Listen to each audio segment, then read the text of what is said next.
সারা দেশের পাশাপাশি দক্ষিণ দিনাজপুর জেলাতেও জাতির পিতা মহাত্মা গান্ধীর মহাপ্রয়াণ দিবস পালিত হলো।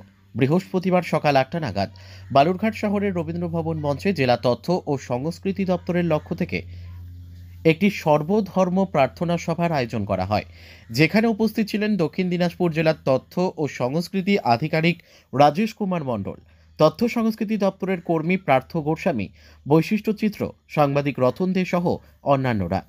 এদিন এই প্রার্থনা সভায় গীতা পাঠ করেন গীতা পাঠক সঞ্চিতা গোস্বামী, ইমাম রুহুল আমিন বাইবেল পাঠ করেন রেভারেন্ড অমৃত মণ্ডল। পাশাপাশি এই অনুষ্ঠানে সঙ্গীত পরিবেশন করেন দীপ্তি বসাক, তবলায় থাকে যজ্ঞ সঙ্গীত দেন মানব বিশ্বাস।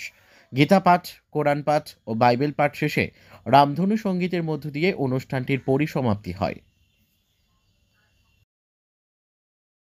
কি অনুষ্ঠান হলো আজকে এখানে? আজকে মহাত্মা গান্ধী প্রয়াণ দিবস উপলক্ষে আমাদের এখানে সর্বধর্ম প্রার্থনা সভা হলো। প্রতি বছর এটা হয়ে থাকে। আমাদের ইমাম সাহেব এসেছিলেন, রেভারেন্ড শ্রী অমৃত মণ্ডল সাহেব এসেছিলেন এবং গীতা পাঠে এসেছিলেন। আমাদের রামধুন হলো, রামধুন হওয়ার পরে আমাদের ছোট্ট অনুষ্ঠান পরিসমাপ্তি। ধন্যবাদ।